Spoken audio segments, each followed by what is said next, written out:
Students, रचनास creation करछी से कलम तक में आप सबका स्वागत है। मैं हूं रचना और आज प्रारंभिक परीक्षा यानी प्री परीक्षा की क्लास में आज है सब्जेक्ट हमारा भूगोल और भूगोल में हमारा टॉपिक है ज्वालामुखी। पिछला टॉपिक मैंने कराया था चट्टान।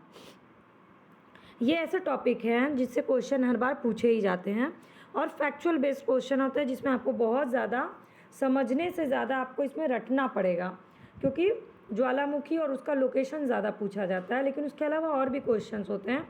तो मैं आपको अपने वही उसी पैटर्न पे कराने वाली हूँ ज्वालामुखी topic, back year question, forward link question, 2 book और एनसीईआरटी से। लेकिन ये टॉपिक थोड़ा सा करंट अफेयर्स से भी मिक्स होता है, तो उसको कनेक्ट करते हुए मैं आपको ये टॉपिक ख़त्म कराऊंगी। 15 मिनट में ये वीडियो कंप्लीट हो जाएगी, यानी आपका ये टॉपिक कंप्लीट हो जाएगा। तो वीडियो को पूरा ज़रूर देखिएगा और रोज़ मैं एक वीडियो पोस्ट करती हूँ 15 मिनट की, ताकि प्री की तैयारी कंटिन्यूअस होते रहे। उसको देखा करिए तो आप लोग की पूरी प्री की तैयारी हो जाएगी। तो चलिए शुरू करते हैं आज का टॉपिक ज्वालामुखी। पहले कुछ बैक ईयर क्वेश्चन देख लेते हैं। तो बैक ईयर क्वेश्चन में मैं आपको क्वेश्चन भी पूछती जाऊँगी, बाद में जब पूरे सारे टॉपिक ख़त्म हो जाएंगे ना तो MCQ के थ्रू करवाऊँगी।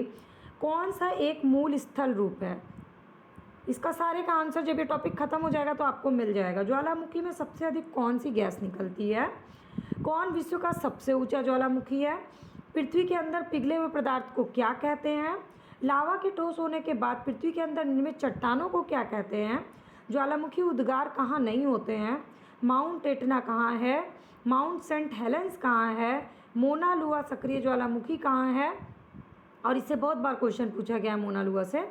अफ्रीका का सर्वोच्च पर्वत शिखर माउंट किलिमंजारो, भूमध्य सागर का प्रकाश स्तंभ किसे कहा जाता है, स्ट्रोम्बोली ज्वालामुखी कहाँ है, संसार का सबसे ज़्यादा सक्रिय ज्वालामुखी। इसके बाद ज्वालामुखी और स्थल या देश उसका मैचिंग दिया गया है। तो ये क्वेश्चंस हैं, यानी कि मेन जो आपका कीवर्ड है वो है ज्वालामुखी और देश, लेकिन उसके अलावा ज्वालामुखी से कुछ बेसिक क्वेश्चन भी पूछे गए हैं। तो अब शुरू करते हैं ज्वालामुखी टॉपिक। तो सबसे पहले ज्वालामुखी के बेसिक क्वेश्चन ज्वालामुखी के बारे में है। पहला क्वेश्चन है कि ज्वालामुखी जो है वो स्थान है जहाँ से निकल करके गैस, राख, तरल चट्टानी पदार्थ और लावा, ये 4 चीज़ें हैं वो पृथ्वी के धरातल तक पहुँचती है।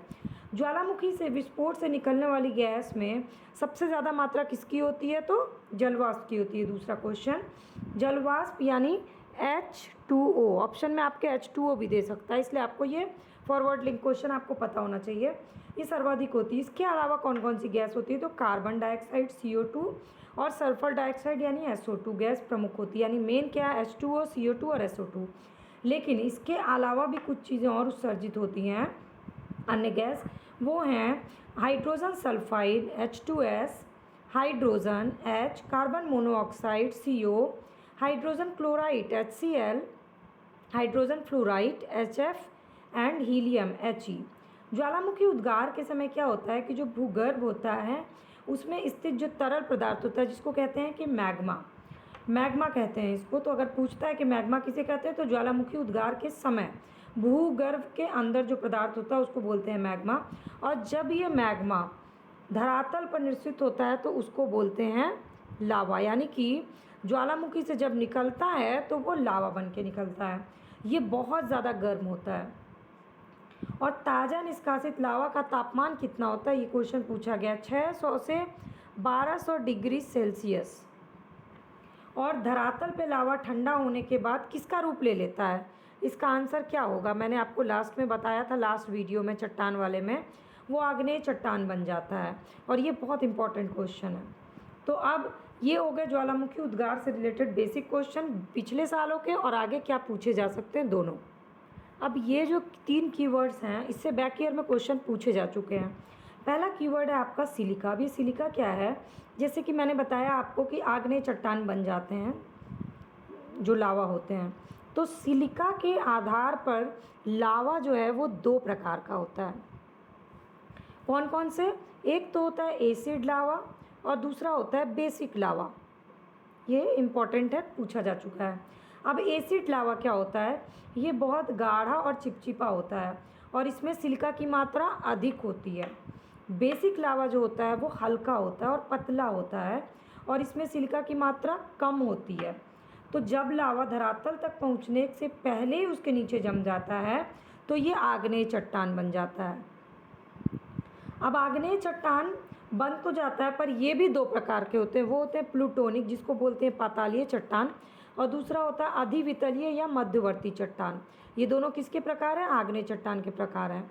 इसके बाद अगला कीवर्ड आपका क्रेटर। अब ये क्रेटर क्या है? ज्वालामुखी के अगर समझ रहे हैं तो इन सारे कीवर्ड्स को समझना बहुत ज़रूरी है।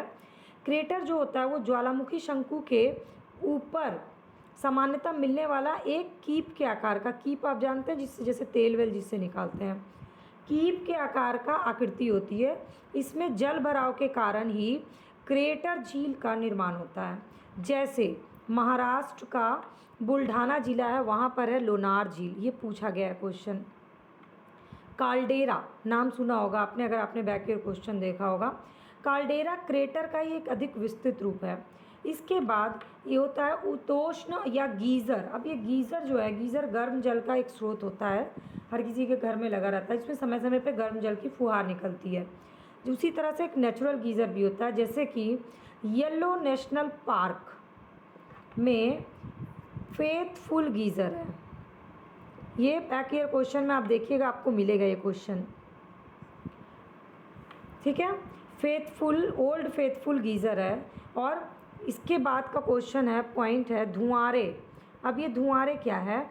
ज्वालामुखी क्रिया की जो अंतिम अवस्था होती है, लास्ट स्टेज, उसका प्रतीक होता है। यानी ज्वालामुखी क्रिया की जो अंतिम अवस्था होती है उसको हम क्या बोलते हैं? धुआंरे। अब धुआंरे तक तो हम लोग पहुंच गए कि ज्वालामुखी की अंतिम अवस्था का प्रतीक है धुआंरे। अब उसमें निकलता क्या है? तो उसमें भी सेम वही चीज़, गैस और जलवाष्प, ठीक है। गंधक युक्त जो धुआं होता है उसको क्या कहा जाता है? ये इम्पॉर्टेंट क्वेश्चन है आपके लिए। तो जो गंधक युक्त धुआं होता है उसको बोलते हैं सोलफतारा। वेरी इंपॉर्टेंट क्वेश्चन, इसको याद कर लीजिए। तो अलास्का, अलास्का कहाँ है? यूएसए में।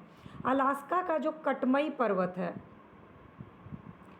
उसको हज़ारों धुआंरों की घाटी कहा जाता है। तो क्वेश्चन क्या बना कि हज़ारों धुआंरों की घाटी किसे कहा जाता है? कटमई पर्वत को। अगला क्वेश्चन, कटमई पर्वत कहाँ है? अलास्का में। अलास्का कहाँ है? यूएसए में, ठीक। अब सक्रियता के आधार पर ज्वालामुखी के प्रकार बांटे गए हैं। उसमें सबसे पहला प्रकार है सक्रिय ज्वालामुखी में। इस प्रकार के ज्वालामुखी में प्रायः जो है विस्फोट होता रहता है। वो तो आपको वर्ड से ही समझ में आ रहा होगा कि सक्रिय है। और इसका मुख जो है ना, मुंह जो है वो हमेशा खुला रहता है।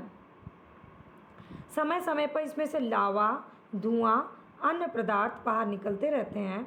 जैसे कि अभी प्रेजेंट में संसार का सबसे सक्रिय ज्वालामुखी कौन है? किलाउ। ये हो गया आपके लिए इम्पॉर्टेंट क्वेश्चन। किलाउ कहाँ है? किलाउ है यूएस में। यूएस में कहाँ? वो भी याद करना बहुत ज़रूरी है। यूएस में है हवाई द्वीप में, ठीक है। तो ये पिछले 34 से भी अधिक वर्षों से लगातार उद्भेदित होता रहता है। तो लावा उद्भेदन की मात्रा की दृष्टि से अभी जो है 4 बड़े ज्वालामुखी हैं। कौन कौन से उनको याद कर लीजिए। पहला तो मैंने आपको बता दिया किलाउ, दूसरा है माउंट एटना, तीसरा है पीटर डी ला, और इसके बाद है फॉर्नेस, और फिर है न्यामुरागिरी, न्यामुरागिरे। फिर से रिपीट कर रही हूँ, याद कर लीजिए। शीर्ष ज्वालामुखी किलाउ, माउंट एटना, पीटन दी ला, फॉर्नेस और न्यामुरागिरा। और आकार की दृष्टि से पृथ्वी पर सबसे बड़ा सक्रिय ज्वालामुखी कहाँ है? तो वो है आकार की दृष्टि से हवाई द्वीप में। मतलब देखने में कोड बना लीजिए, हवा जैसा दिखता है पर है वो सबसे बड़ा। उसमें है मौना लोआ, ये है सबसे बड़ा ज्वालामुखी आकार की दृष्टि से। इसके बाद ये फैक्चुअल क्वेश्चंस हैं जो आपको याद करना पड़ेगा, चाहे आप अपनी कोई कोडिंग बना के याद कर लीजिए। माउंट एटना ज्वालामुखी कहाँ है? तो माउंट एटना है इटली, इटली के सिसिली द्वीप में है। माउंट एटना इटली के सिसिली द्वीप में सक्रिय ज्वालामुखी। इसकी कुल ऊंचाई कितनी है? तो वो है 3350 मीटर, और ये 1190 वर्ग किलोमीटर में पूरा विस्तृत है। इसके बाद अगला जो क्वेश्चन पूछा जाता है बार बार, स्ट्रोम्बोली, ये कहाँ स्थित है? ये है भूमध्य सागर में, सिसिली के उत्तर में। किस द्वीप पर? लिपारी द्वीप पे। ये मैचिंग में आता है, लिपारी द्वीप पर स्थित है और ये भी जागृत ज्वालामुखी है। हमेशा इसमें से गैस निकलने के बाद आसपास रोशनी दिखती रहती, इसी कारण इसको भूमध्य सागर का प्रकाश स्तंभ कहते हैं, स्ट्रोम्बोली को, जो कि है लिपारी द्वीप में। वेरी इंपॉर्टेंट क्वेश्चन, और ये पूछा गया है। इसके बाद है ओजोस डेल सलाडो, ये जो है चिली और अर्जेंटीना की सीमा पर स्थित है। ये भी सक्रिय ज्वालामुखी है और ये विश्व का सबसे ऊंचा ज्वालामुखी है। तो सबसे ऊंचा कौन सा हो गया? ओजोस। कहाँ स्थित है? चिली और अर्जेंटीना की सीमा पर स्थित है सक्रिय ज्वालामुखी, विश्व का सबसे ऊंचा है। फिर माउंट येरिबस, अंटार्कटिका के माउंट येरिबस अंटार्कटिका के रॉस द्वीप पर स्थित है, ये भी सक्रिय ज्वालामुखी है। भारत में कौन सा है? तो भारत में है बैरन द्वीप। कहाँ है? अंडमान निकोबार, ये सक्रिय ज्वालामुखी है। और जापान का पूछता है, जापान का है फ्यूजियामा। तो हमने ये सारे सक्रिय ज्वालामुखी याद कर लिए। सबसे इम्पॉर्टेंट है सक्रिय ज्वालामुखी याद करना। आप चाहें तो वीडियो को थोड़ा बैक करके इसको रिवीजन भी कर सकते हो, क्योंकि सक्रिय ज्वालामुखी से हमेशा क्वेश्चन पूछे जाते हैं। अब अगला कीवर्ड है प्रसुप्त ज्वालामुखी। प्रसुप्त ज्वालामुखी से ज्वालामुखी में दीर्घ काल तक, बहुत लंबे समय तक विस्फोट नहीं हुआ होता है, किंतु इसकी संभावना बनी रहती है कि कभी भी विस्फोट हो सकता है, इसलिए उसको बोलते हैं प्रसुप्त। मतलब सो रहे हैं ज्वालामुखी, कभी भी उठ सकते हैं। इटली का विसुवियस ज्वालामुखी कई साल तक प्रसुप्त रहने के बाद 1931 में अचानक से फूट गया। इसके बाद माउंट सेंट हेलेंस, ये है यूएसए में, स्कीमानिया काउंटी में, माउंट एडम्स से 34 मील पश्चिम में स्थित है। इसके बाद है माउंट सेंट हेलेंस को the Fuji of America. Very important question, the Fuji of America किसको कहा जाता है? तो माउंट सेंट हेलेंस को कहा जाता है, इस नाम से जाना जाता है। इसके बाद आपने एक गाना सुना होगा, किलीमंजारो लड़की पर्वत सियारो। तो किलीमंजारो भी एक ज्वालामुखी है, तंजानिया के उत्तरी पूर्वी भाग में स्थित है। इसका पूर्व नाम था कैसर और ये आग्नेय चट्टान से बना। अब अगला कीवर्ड है आपका मृत ज्वालामुखी। तो मृत ज्वालामुखी वो होते हैं जिसमें किसी प्रकार का विस्फोट नहीं होता, बिल्कुल बंद होते हैं, उसको बोलते हैं मृत ज्वालामुखी। जिसमें इम्पोर्टेंट है आपका अफ्रीका का कुलाल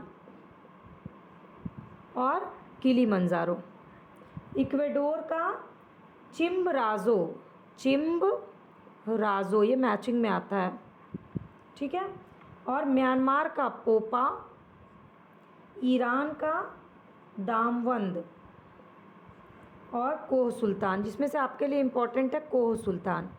आपके लिए इसमें कौन कौन सा इम्पोर्टेंट है मैं बता देती हूँ। कोह सुल्तान, पोपा और किलीमंजारो, ये तीन आपको जगह के नाम से याद होना चाहिए। तो ये हो गया ज्वालामुखी के प्रकार, ज्वालामुखी का बेसिक क्वेश्चन। अब बचा आपका ज्वालामुखी और उसकी स्थिति यानी कि देश, तो वो मैं आपको बताते जाती हूँ और आपको क्या करना है, इसकी कोडिंग बनानी है। बना लीजिएगा तो बहुत अच्छा, अगर नहीं बन पाएगा तो प्लीज़ मुझे मैसेज करिएगा कमेंट सेक्शन में, तो मैं आपके लिए इसका कोडिंग आपको इस पर बना के एक वीडियो बना दूँगी। पहला, माउंट किनाबालू कहाँ है? किनाबालू मलेशिया, याद करते जाइएगा। Al Burj Iran, Colima Mexico, Mount Rainier USA, Mount Taal Philippines, Vesuvius मैंने बता दिया आपको, ये इसमें से बहुत सारे तो बता दिया आपको, इटली, कोटोपैक्सी इक्वेडोर,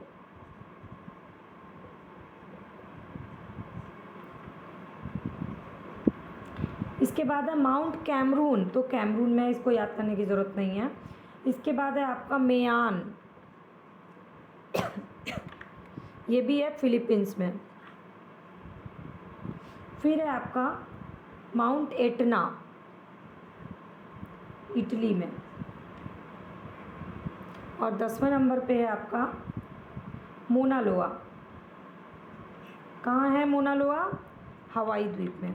फिर से रिपीट करती हूँ आपको, Mount Kinabalu Malaysia, Al Burj Iran, Colima Mexico, Mount Rainier USA, Mount Taal Philippines, Vesuvius Italy, Cotopaxi Ecuador. ये मैं आपको सिर्फ इम्पॉर्टेंट बता रही हूँ जो आपको याद करना है।